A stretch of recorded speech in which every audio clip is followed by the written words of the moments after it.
স্বাগত বিরোধীহীন সংবাদ রাত ৯টায় বাংলাদেশে, সাথে আছি শাফাদ্দিন পরি এবং আমি তাসনিমে জান্নাত অর্থী। শুরুতেই জানাবো সর্বশেষ শিরোনাম। দেশে মূল্যস্ফীতি নিয়ন্ত্রণ বড় চ্যালেঞ্জ, মত অর্থনীতিবিদদের। আর্থিক খাতে বড় ধরনের সংস্কারের পরামর্শ।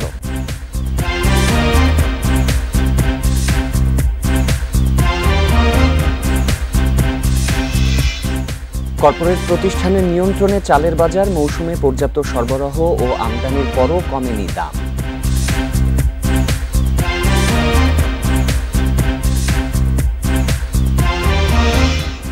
মেয়র তাপসের ওপর ক্ষোভ ঝাড়লেন সাইদ খোকন, ডেঙ্গুর হিসাব নিয়ে মিথ্যা তথ্য দেওয়ার অভিযোগ।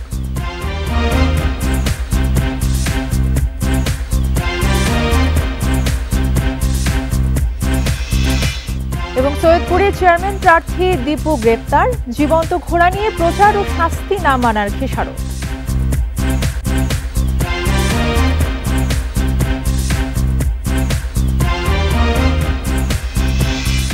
শিরোনাম শুনছিলেন, এবারে পুরো খবর। দেশে মূল্যস্ফীতি নিয়ন্ত্রণই এখন বড় চ্যালেঞ্জ। এজন্য সরকার নানামুখী পদক্ষেপ নিলেও তা কাজে আসছে না বলে মনে করছেন অর্থনীতিবিদরা। শনিবার অর্থনীতি সমিতির দ্বিবার্ষিক সম্মেলনের শেষ দিনের আলোচনায় এসব কথা উঠে আসে। এ সময় ব্যাংক খাতের খেলাপি ঋণ কমিয়ে আনতে বড় ধরনের নীতি সংস্কারের পরামর্শ দেন তারা। দীর্ঘদিন ধরেই বাড়তি ডলারের দাম। সম্প্রতি 1 লাফে 60 টাকা বাড়িয়ে এর দর 117 টাকা নির্ধারণ করেছে বাংলাদেশ ব্যাংক। পাশাপাশি বাজার ভিত্তিক করায় ঋণের সুদ হারও বেড়ে যাওয়ার আশঙ্কা করা হচ্ছে। এতে বাড়বে আমদানি ব্যয় ও পণ্যের দাম। বিবিএসের সবশেষ হিসেবে খাদ্য মূল্যস্ফীতি ছাড়িয়েছে 10%, যাতে চাপে আছেন ভোক্তারা। মূল্যস্ফীতি নিয়ন্ত্রণে বিভিন্ন নীতি নির্ধারণের সিদ্ধান্ত নিচ্ছে বাংলাদেশ ব্যাংক। যদিও অর্থনীতিবিদরা বলছেন এর সুফল পাচ্ছেন না সাধারণ জনগণ। তাই দীর্ঘমেয়াদী নীতি গ্রহণের মাধ্যমে জনবান্ধব সিদ্ধান্ত নেওয়ার পরামর্শ দেন তারা। সমস্ত কিছু তো আপনি মার্কেটের উপরে ছাড়তে পারেন না। যেমন ডলারকে আপনি মার্কেটাইজ করে দিচ্ছেন, ইন্টারেস্ট রেটকে মার্কেটাইজ করে দিচ্ছেন। টোটাল ইকোনমির তো 50%-এর বেশি মানিটাইজেশনই না। তো এইটি যদি এখন একেবারে সব কিছু মার্কেটের উপর করে ছেড়ে দেন ওদেরকে খুশি করার জন্য, তো সেখানে তো আলটিমেটলি তো মানে সাধারণ মানুষ তো মানে অতটা বেনিফিটেড হবে না। এ সময় করযোগ্য মানুষের কাছ থেকে পর্যাপ্ত রাজস্ব আদায়ের তাগিদ দেন আলোচকরা। তাদের মতে কর ব্যবস্থা আধুনিকায়ন করা গেলে আদায়ের পরিমাণ আরও বাড়বে। ট্যাক্স রেট কমায়ও 3 গুণ করা সম্ভব, 3 গুণ বৃদ্ধি করা সম্ভব বর্তমান সাইজ থেকে। এখন যেটা আছে কত, 8 লাখ কোটি, 3 গুণ হলে 24 লক্ষ কোটি টাকার বাজেট আগামী 5 বছরের মাথায় দেওয়া সম্ভব। কিন্তু সেটা জন্য যে মেশিনারি, সেই মেশিনারি আমাদের এখানে অ্যানালগ সিস্টেম ভিতরে আপনি এটা দিচ্ছেন না। আলোচনায় উঠে আসে ডলার সংকট কমাতে রপ্তানি বাড়ানোর বিকল্প নেই। পাশাপাশি পর্যাপ্ত সহযোগিতা ও প্রশিক্ষণের মাধ্যমে প্রবাসী আয় বাড়ানোর তাগিদ দেন অর্থনীতিবিদরা। Amirul Islam, independent News, Dhaka. টিসিবির হিসাবে গত বছরের এই সময়ের চেয়ে এবার চালের দাম 8.5% বেশি। ভরা মৌসুম ও আমদানির পরও কমেনি চালের দাম। মানা হচ্ছে না চালের বস্তায় জাত ও দাম লেখার নির্দেশনা। খুচরা ও মিল মালিকরা বলছেন কয়েকটি কর্পোরেট প্রতিষ্ঠান নিয়ন্ত্রণ করছে চালের বাজার। সব চালের মজুদ তাদের হাতেই। রাজধানীর বাজারে চালের কোনো অভাব নেই, কিন্তু দাম অনেক বেশি। মোটা চালের কেজি কমপক্ষে 52 টাকা, সরু চাল 70 টাকার ওপরে। চাউল, ডাল, তরকারি, শাকসবজি সবের দাম বাড়তি, বুঝছেন না, খুব কষ্ট হচ্ছে। চালের ভরা মৌসুম চলছে, আমদানি সুযোগ শেষ হয়েছে 15 মে, তবু চালের বাজারে কোনো প্রভাব পড়েনি। এছাড়া চালের বস্তায় উৎপাদনের তারিখ, জাত ও দাম লেখার নির্দেশনাও মানছে না কেউ। সংকট না থাকলেও চালের বেশি দাম নিয়ে সদুত্তর নেই ব্যবসায়ীদের। এখনো চালের দাম বৃদ্ধি আছে মৌসুম অনুযায়ী আর কি। এখন তো অ্যাভেলেবল চাল আমদানি হবে, সে জায়গাতে চালের অ্যাভেলেবল কোনো আমরা এখনো আমদানি পাচ্ছি না। কর্পোরেট গ্রুপগুলো হালকা প্রোডাকশন করে বিভিন্ন জায়গা থেকে চাউল কিনে সেগুলো তারা প্যাকেটজাত করে অনেক মুনাফা করে লাভ করে। এটাও কিন্তু এক শ্রেণীর একটা বড় অপরাধ। কারণ এখন 60 টাকা চাল কিনে যদি তারা 70 টাকা বিক্রি করে, চাউলের কেজিতে 10 টাকা লাভ করা এটা একেবারেই অন্যায়। এবছর 80 প্রতিষ্ঠানকে 2,07,000 টন চাল আমদানির অনুমতি দেয়া হয়। সময় শেষ হলেও আমদানি হয়েছে মাত্র 280 টন। Shahid Ahmed, Independent News, Dhaka. মূল্যস্ফীতি, জলবায়ু পরিবর্তনের প্রভাব মোকাবেলায় আসন্ন বাজেটে সবচেয়ে বেশি গুরুত্ব দেওয়া উচিত বলে মন্তব্য করেছেন বাংলাদেশ ব্যাংকের সাবেক গভর্নর আতিউর রহমান। কৃষিতে বিনিয়োগ আরও বাড়িয়ে এ খাতকে আরও শক্তিশালী করার পরামর্শ দেন তিনি। বিকেলে আগারগাঁওয়ের বিড়া ভবনে ইনস্টিটিউট অফ চার্টার্ড সেক্রেটারিজ আয়োজিত প্রাক বাজেট আলোচনা অর্থনৈতিক চ্যালেঞ্জ বক্তৃতায় এসব কথা বলেন তিনি। প্রবৃদ্ধি যতটুকু আছে তাতে সন্তুষ্টি জানিয়ে আতিউর রহমান বলেন, ছোটখাটো কাটছাট করতে গিয়ে শিক্ষা ও স্বাস্থ্য খাতের ওপর যেন টান না পড়ে সেদিকে নজর রাখা জরুরি। অনুষ্ঠানের মুখ্য বক্তা সাব্বির আহমেদ বলেন, ডলার সংকট সহ ব্যাংকে সুদের হার বৃদ্ধি আসন্ন বাজেট বাস্তবায়নে প্রধান চ্যালেঞ্জ। রপ্তানিমুখী পোশাক খাতের ওপর পুরোপুরি নির্ভরশীলতা কমিয়ে চামড়া, ওষুধ সহ অন্যান্য শিল্পের ওপর জোর দেন বক্তারা। আমি এই বছরের বাজেটে সবচেয়ে গুরুত্বপূর্ণ বিষয় হলো দুটো। একটি হলো মূল্যস্ফীতি, সেটাকে কিভাবে ট্যাকল করবেন সেটা নিয়ে বলবেন। আরেকটি বিষয় আমরা যে প্রতিদিন কষ্ট পাচ্ছি, ক্লাইমেট। মেয়র তাপসের বিরুদ্ধে মিথ্যা তথ্যের অভিযোগ তুললেন এমপি সাঈদ খোকন। তার দাবি, ডেঙ্গু আক্রান্তের সংখ্যা নিয়ে মন গড়া তথ্য দিচ্ছেন ঢাকা দক্ষিণের মেয়র। দুপুরে জাতীয় প্রেস ক্লাবে সংবাদ সম্মেলনে এসব অভিযোগ করেন সাবেক মেয়র। এদিকে জনস্বাস্থ্য বিশেষজ্ঞরা বলছেন, নাজুক হচ্ছে ডেঙ্গু পরিস্থিতি, গত বছরের এই সময়ের তুলনায় বেড়েছে আক্রান্ত। গত বুধবার এক অনুষ্ঠানে মেয়র তাপস দাবি করেন, 2019 সালের তুলনায় 2023-এ ডেঙ্গু আক্রান্তের সংখ্যা কমেছে। একে সিটি কর্পোরেশনের সাফল্য বলেও দাবি করেন তিনি। তথ্য উপাত্ত বিশ্লেষণ করলে দেখা যায় যে 2019 সালের থেকে আমরা 42,000-এর মতো রোগী আমরা কম রাখতে পেরেছি। ঢাকাবাসীকে আমরা সেই সুবিধা দিতে পেরেছি। তবে স্বাস্থ্য অধিদপ্তরের তথ্য বলছে ভিন্ন কথা। এই পরিস্থিতিতে মেয়র তাপসের বিরুদ্ধে অসত্য তথ্য দেওয়ার অভিযোগ তুললেন সাবেক মেয়র সাঈদ খোকন। ডেঙ্গু মোকাবেলায় দোষারোপের রাজনীতি না করে একসাথে কাজ করার আহ্বান জানান ঢাকা 6 আসনের এমপি।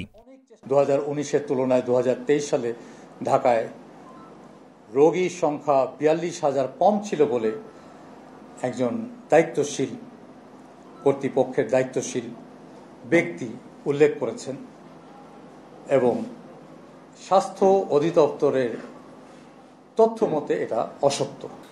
এদিকে ডেঙ্গু নিয়ন্ত্রণে জনস্বাস্থ্য বিশেষজ্ঞরা বলছেন, সারা দেশে ডেঙ্গু সংক্রমণ বাড়ছে। সমন্বিত উদ্যোগ নেওয়া না হলে পরিস্থিতি ভয়াবহ হতে পারে। বিশেষজ্ঞরা বলছেন, এডিসের প্রজনন স্থল ধ্বংসে বেশি জোর দিতে হবে।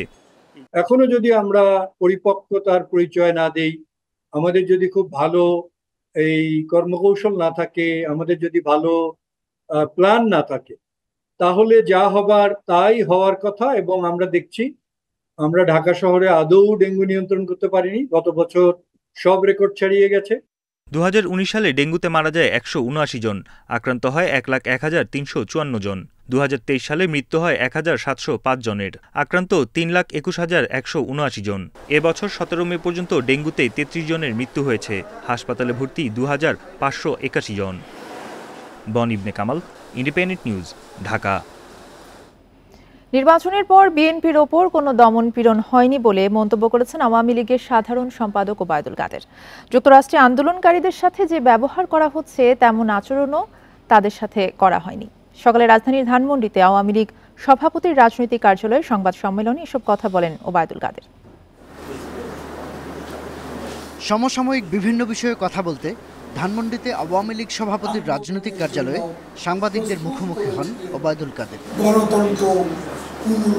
দেশে গণতন্ত্রের কোনো সংকট নেই মন্তব্য করে আওয়ামী লীগের সাধারণ সম্পাদক বলেন, পৃথিবীর অনেক দেশের থেকে বাংলাদেশের গণতন্ত্রের অবস্থা ভালো।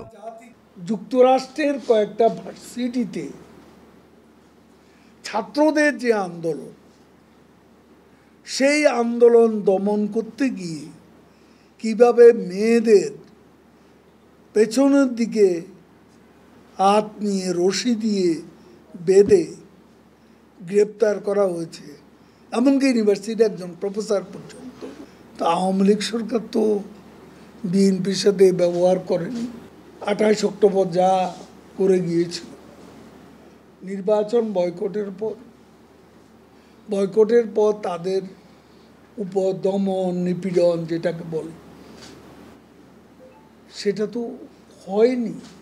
এ সময় বিএনপির ভারতীয় পণ্য বর্জন কর্মসূচি নিয়ে সন্দেহ প্রকাশ করেন ওবায়দুল কাদের।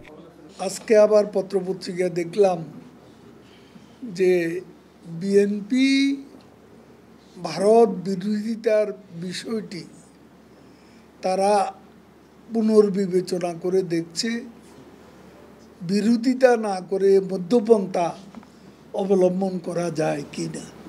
বাংলাদেশ ব্যাংকে সাংবাদিক প্রবেশে কড়াকড়ি প্রসঙ্গে কাদের পাল্টা প্রশ্ন করেন, কোন দেশের কেন্দ্রীয় ব্যাংকে এভাবে সাংবাদিক ঢুকতে দেয়া হয়? কোন দেশের সেন্ট্রাল ব্যাংকে ঢুকতে পারছে? শাহাদাত স্বপন, ইন্ডিপেন্ডেন্ট নিউজ, ঢাকা।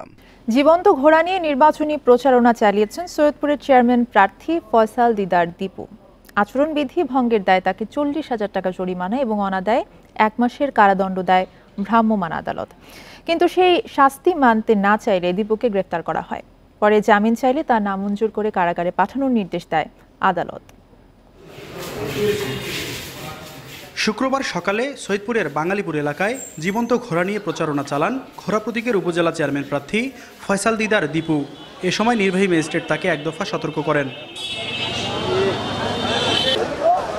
বিকেলে পৌর শহরে দীপুর নির্বাচনী অফিসের সামনে ভ্রাম্যমাণ আদালত বসিয়ে জীবন্ত প্রাণী নিয়ে প্রচারণা চালিয়ে আচরণবিধি লঙ্ঘনের দায়ে 40,000 টাকা জরিমানা, অনাদায়ে 1 মাসের কারাদণ্ডের আদেশ দেন নির্বাহী ম্যাজিস্ট্রেট আমিনুল ইসলাম। জরিমানা দিতে অস্বীকার জানালে দীপুকে পুলিশ আটক করে। পরে শনিবার দুপুরে দায়ের করা মামলায় তাকে গ্রেপ্তার দেখানো হয়। এজাহারে যেটা এসিলেন্ট মহোদয় বর্ণনা করেছেন যে মোটরসাইকেল শোডাউন এবং আপনার জীবন্ত প্রাণী সেখানে প্রদর্শন করা। বিকেলে প্রার্থী দীপুকে সিনিয়র জুডিশিয়াল ম্যাজিস্ট্রেট আদালতে তোলা হয়। আদালত দুপক্ষের যুক্তিতর্ক শুনে দীপুর জামিন নামঞ্জুর করে কারাগারে পাঠানোর নির্দেশ দেয়। তাকে পুলিশ হেফাজতে নেওয়া হয় যেহেতু তিনি এটা দিতে অস্বীকার করেছেন জরিমানার টাকা। এবং আজকে আমরা নীলফামারী সিনিয়র জুডিশিয়াল ম্যাজিস্ট্রেট আদালতে জনাব শাহিন কবির স্যারের কোর্টে তার জামিন আবেদন করি এবং জামিন শুনানি অন্তে বিজ্ঞ আদালত সন্তুষ্ট হয়ে তার জামিন আবেদন নামঞ্জুর করেন। প্রস্তুতি নিচ্ছি এবং আমরা এই আদেশের বিরুদ্ধে সংক্ষুব্ধ। মামলার পরবর্তী শুনানির দিন ধার্য করা হয়েছে 20 মে। Mahmud Al Hasan, independent news, Nilphamari. প্রতিদ্বন্দ্বী সব প্রার্থী মনোনয়ন প্রত্যাহার করায় ঝিনাইদহ 1 আসনের উপনির্বাচনে আওয়ামী লীগের প্রার্থী নায়েব আলী জোয়ারদার বিনা প্রতিদ্বন্দ্বিতায় নির্বাচিত হতে যাচ্ছেন। আজ প্রার্থিতা প্রত্যাহারের শেষ দিনে মনোনয়ন প্রত্যাহার করেন আব্দুল আলিম নিজামী ও নজরুল ইসলাম।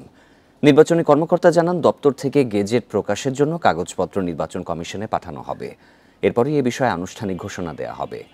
গত 16 মার্চ ঝিনাইদহ 1 আসনের সংসদ সদস্য আব্দুল হাইয়ের মৃত্যুতে আসনটি শূন্য হয়। পরে নির্বাচন কমিশন নতুন নির্বাচনের তফসিল দেয়। মনোনয়নপত্র দাখিল করেন আওয়ামী লীগের নায়েব আলী জোয়ারদার, খেলাফত আন্দোলনের আব্দুল আলিম নিজামী এবং স্বতন্ত্র প্রার্থী নজরুল ইসলাম ও মুনিয়া আরেফিন। যাচাই বাছাইয়ে মুনিয়া আরেফিনের মনোনয়নপত্র বাতিল হয়। আগামী 5 জুন এই উপনির্বাচনে ভোট গ্রহণ হওয়ার কথা ছিল।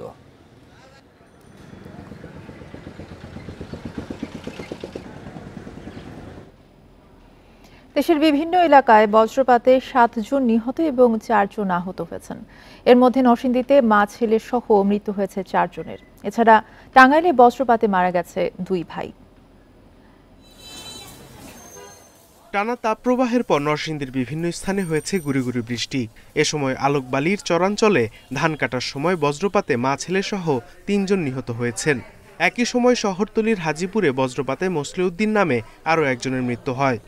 জ্বরের মধ্যে ফরাজ গেলে একটা ঠাডা পড়ে, অনেকগুলো ঠাডা বেঁধে দেওয়ার পরে একটা ঠাডা পড়ার পরে তারা 8-9 জন ছিল এখানে।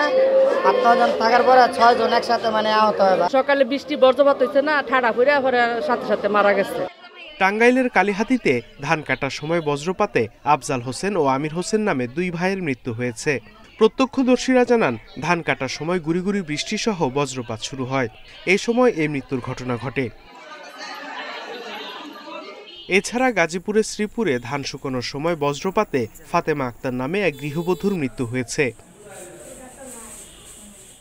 গত কয়েকদিনের তাপপ্রবাহ ও ভ্যাপসা গরমের পর বৃষ্টি হয়েছে হবিগঞ্জ, লক্ষ্মীপুর, চাঁদপুর ও নেত্রকোনায়। আবহাওয়া অফিস জানিয়েছে, আগামী কয়েকদিন বৃষ্টির ধারা অব্যাহত থাকতে পারে। Sadequr Rahman Siddiqui, independent news. টানা তাপপ্রবাহের পর আগামী বৃহস্পতিবার পর্যন্ত থেমে থেমে বৃষ্টির পূর্বাভাস দিয়েছে আবহাওয়া অফিস। এছাড়া কিছু এলাকায় শিলাবৃষ্টিও হতে পারে। সকাল থেকে রাজধানী সহ দেশের বিভিন্ন এলাকায় শুরু হয় হালকা থেকে মাঝারি বৃষ্টি। এতে তাপমাত্রা কমায় জনমনে ফিরেছে স্বস্তি। তবে ভোগান্তিতে পড়তে হয় অনেক যাত্রীকে। ভিজেই গন্তব্যের উদ্দেশ্যে রওনা হন কেউ কেউ। আবহাওয়ার পূর্বাভাসে বলা হয়, ময়মনসিংহ, চট্টগ্রাম ও সিলেট বিভাগের কিছু জায়গায় এবং রংপুর, ঢাকা ও বরিশাল বিভাগের 2-1 জায়গায় ঝোড়ো হাওয়া সহ বজ্র বৃষ্টি হতে পারে। কোথাও কোথাও শিলাবৃষ্টিরও আশঙ্কা আছে। সারা দেশে দিন এবং রাতের তাপমাত্রা 1 থেকে 2 ডিগ্রি সেলসিয়াস কমতে পারে।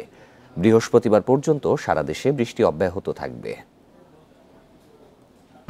যে আগামী 24 ঘন্টার আবহাওয়ার পূর্বাভাসে যেটা বলা হয়েছে যে ঢাকা, ময়মনসিংহ, সিলেট, খুলনা এবং চট্টগ্রাম বিভাগের কিছু কিছু জায়গায়, রাজশাহী, রংপুর এবং বরিশাল বিভাগের 2-1 জায়গায় বৃষ্টি অথবা বজ্রসহ বৃষ্টিপাতের সম্ভাবনা আছে।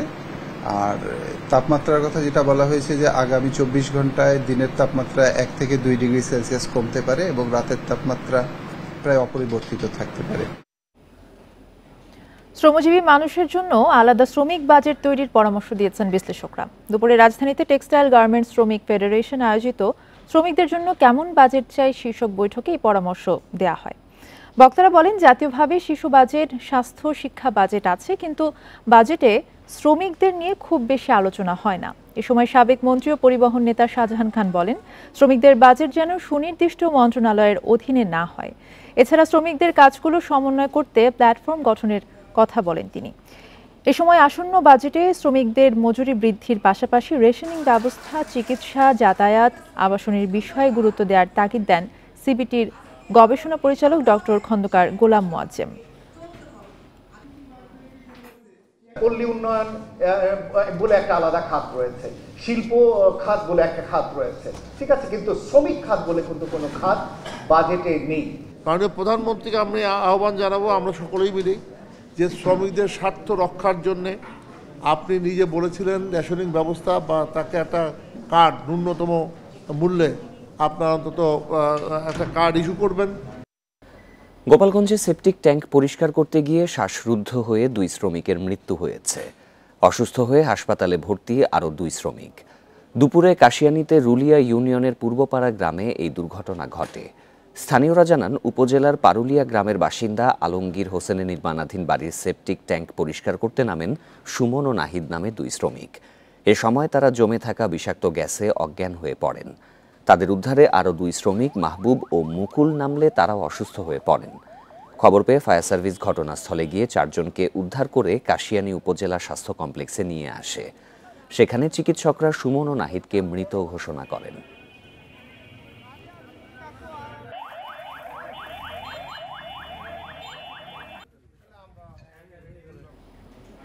আওয়ামী লীগ সভানেত্রী ও প্রধানমন্ত্রী শেখ হাসিনার স্বদেশ প্রত্যাবর্তন দিবস উপলক্ষে শোভাযাত্রা করেছে আওয়ামী স্বেচ্ছাসেবক লীগ।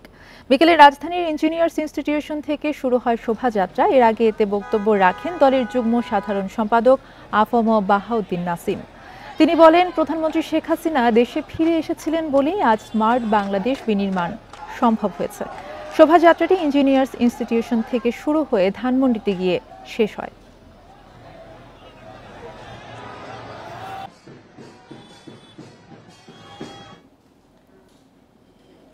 বগুড়া জেসিআই আয়োজিত ক্যারিয়ার সামিট অনুষ্ঠিত হয়েছে। সকাল থেকে দিনব্যাপী শহরের সরকারি আজিজুল হক কলেজে এই অনুষ্ঠানের আয়োজন করা হয়। জুনিয়র চেম্বার ইন্টারন্যাশনালে মেলার আয়োজন করে। এতে অংশ নেয় দেশি বিদেশি 18টি কর্পোরেট প্রতিষ্ঠান।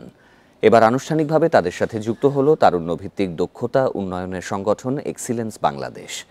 আয়োজকরা জানান, প্রায় 400 ছেলে মেয়েকে তাদের যোগ্যতা এবং দক্ষতার ভিত্তিতে চাকরির সুযোগ দেয়া হবে।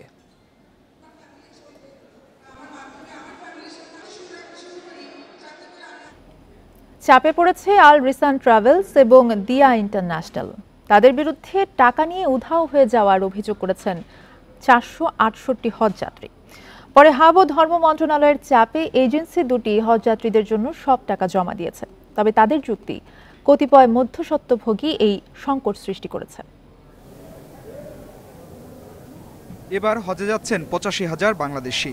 নানা অনিশ্চয়তা পার করে এরই মধ্যে ভিসা পেয়েছেন 81,000-এর বেশি হজযাত্রী। বাকিদের ভিসাও প্রক্রিয়াধীন রয়েছে। এত কড়াকড়ির মধ্যেও চরম বিপদে পড়েন 468 জন। তারা অন্যের মাধ্যমে হজের টাকা জমা দিয়েছিলেন আল রিসান ট্রাভেলস ও দিয়া ইন্টারন্যাশনালে, কিন্তু শেষ সময়ে জানতে পারেন সৌদি আরবে তাদের জন্য কোনো ব্যবস্থাই নেওয়া হয়নি। হাব বলছে মধ্যস্বত্বভোগীদের জন্যই এমন অভিযোগ উঠেছে। এরই মধ্যে 2 এজেন্সিকে তলব করে সমস্যার সমাধান করা হয়েছে। সমস্যা এখন আর হবে না, সে দিয়া ইন্টারন্যাশনালে 20 জন, আর আল রিসান আমার মনে হয় সেটা দ্বিতীয়টি, আপনি সেটাই বলছেন। আল রিসানের সেখানে 400-এর উপরে যে হজযাত্রী সৌদি আরবে যেহেতু সব টাকা প্রেরিত হয়ে গেছে, সেখানে মোয়াল্লেম সিলেকশন, মিনার তাবু সিলেকশন এবং মদিনার বাড়িও হয়ে গেছে। আজকের মধ্যে মক্কার বাড়ি হয়ে যাবে, তো সেটাও সমাধান হয়ে যাবে ইনশাল্লাহ আশা করি। সো আমি মনে করি এখন আর কোনো এজেন্সিকে নিয়ে আমাদের কোনো শঙ্কায় থাকার কোনো কারণ নেই, যদিও এর পিছনের ম্যাক্সিমাম ক্ষেত্রেই আমরা মধ্যস্বত্বভোগীদের দৌরাত্ম্য দেখতে পাচ্ছি। হজ অফিসও বলছে এই 468 হজযাত্রীও সৌদি আরব যেতে পারবেন। যারা সংকটে ফেলেছিল তাদের বিরুদ্ধে ব্যবস্থা নেওয়া হবে। যারা ডিফল্টার তাদেরকে আমরা শোকজ করেছি, আমরা পত্র দিয়েছি আপনাদের নলেজে আছে। এই পত্রগুলো শোকজগুলো যে পরবর্তী কোর্স অফ অ্যাকশনে যাবে, এই কোর্সটার পরে আগে আমরা ভিসা এবং ইটা শেষ করে তারপরে তাদের জরিমানা করা বা লাইসেন্স বাতিল করা এই প্রক্রিয়ার মধ্যে যাওয়া হবে। 9 মে থেকে শুরু হওয়া হজযাত্রায় এখন পর্যন্ত 70টি ফ্লাইটে 28,000-এর বেশি হজযাত্রী সৌদি আরবে গেছেন। Adilur Rahman, independent News, Dhaka. রাজধানীর ফার্মগেটের শহীদ আনোয়ারা উদ্যান ফিরিয়ে দিতে মেট্রো রেল কর্তৃপক্ষকে 1 মাসের আলটিমেটাম দিয়েছেন আন্দোলনরত নাগরিকরা, নইলে নেওয়া হবে আইনি ব্যবস্থা। আন্দোলনকারীদের অভিযোগ, নির্মাণ কাজ শেষে উদ্যানটি আগের অবস্থায় ফিরিয়ে দেওয়ার কথা থাকলেও মেট্রো রেল কর্তৃপক্ষ এখন সেখানে মার্কেট করতে চায়। 69-এর গণ অভ্যুত্থানের প্রথম নারী শহীদ আনোয়ারা বেগম, তার স্মৃতি রক্ষার্থে রাজধানীর ফার্মগেটের এ উদ্যানের নামকরণ। 2018 সাল থেকে উদ্যানটি প্রকল্পের কাজে ব্যবহার করছে মেট্রো রেল কর্তৃপক্ষ। কাজ শেষে তা আগের অবস্থায় ফিরিয়ে দেওয়ার কথা থাকলেও এখন সেখানে বিপণী বিতান, রেস্টুরেন্ট, বিনোদন কেন্দ্রের মতো বাণিজ্যিক কার্যক্রম পরিচালনার সিদ্ধান্ত নিয়েছে ঢাকা ম্যাস ট্রানজিট কোম্পানি। এর প্রতিবাদে শনিবার বিকেলে আনোয়ারা উদ্যানের সামনে মানববন্ধন সচেতন নাগরিকদের। উন্নয়ন সেটা যেখানে রাস্তাঘাটে আমি নিরাপদে হাঁটতে পারবো, প্রত্যেকটি উদ্যান, প্রত্যেকটি বাগান, প্রত্যেকটি পার্ক উন্মুক্ত থাকুক। সব বয়সী নারী পুরুষ যোগ দেন নগর নিসর্গ রক্ষার এই আন্দোলনে। তারা বলেন, দেশে রেস্তোরাঁ আর মার্কেটের কোনো অভাব নেই, বরং প্রয়োজন প্রকৃতি, পার্ক আর খেলার জায়গা। আমার নাগরিক দায়বদ্ধতার জায়গা থেকে আমি এখানে এসে দাঁড়িয়েছি। এই প্রাণ এবং প্রকৃতির জন্য বাংলাদেশের জনগণ এখন সোচ্চার। ডিএনসিসি যদি চায়, যদি এখন আমাদের রাজনৈতিক যারা পাওয়ার আছে ওরা যদি চায়, কোনো কারণই নাই যে এটাকে ফেরত আনা যাবে না। বিভিন্ন দেশে দেখবেন মেট্রো রেল উপর দিয়ে যাচ্ছে, নিচে পার্ক। নগর পরিকল্পনাবিদরা বলছেন, রাজধানীর বর্তমান যে পরিস্থিতি, সেক্ষেত্রে 1 বর্গফুট খোলা জায়গা নষ্ট করাও অনেক বড় হুমকি। সবশেষ মেট্রো রেল কর্তৃপক্ষকে উদ্যান ফিরিয়ে দিতে 30 দিনের আলটিমেটাম দিয়েছে আন্দোলনকারীরা। 20-25 বছর আগেও 20 ভাগের মতো সবুজ এলাকা ছিল, এখন কমতে কমতে এটা 7-8 ভাগে নেমে এসেছে। এই জন্যই প্রতিটি স্কোয়ার ফিট সবুজ রক্ষা করতে হবে, এই জন্য এই 7-8 ভাগকে আমরা অন্তত 10-15 ভাগ নিতে পারি। আগামী 30 দিনের মধ্যে যদি উদ্যান ফেরত না দেন, আমরা এখানে অবস্থান কর্মসূচি এবং ঘেরাও দিব এবং আমরা আপনাদের বিরুদ্ধে আইনি ব্যবস্থা নিব। এর আগে গেল বছরের অক্টোবরে ফার্মগেটে পুনর্নির্মিত ওভারব্রিজ উদ্বোধনের সময় এই উদ্যান আগের অবস্থায় ফিরিয়ে দেওয়ার আশ্বাস দিয়েছিলেন স্বরাষ্ট্রমন্ত্রী ও ঢাকা উত্তরের মেয়র। ইকরামুল কবির, ইন্ডিপেন্ডেন্ট নিউজ, ঢাকা। যৌতুককে নিরুৎসাহিত করতে যশোরে অনুষ্ঠিত হলো গণবিয়ে। খুলনা বিভাগের অসহায় অসচ্ছল পরিবারের সদস্যদের জন্য এই আয়োজন করা হয়। বিয়ের পর 50 নব দম্পতিকে উপহার দেওয়া হয় প্রয়োজনীয় নানা সামগ্রী। বিনা খরচে ছেলে মেয়েকে বিয়ে দিতে পেরে খুশি পরিবারের সদস্যরা।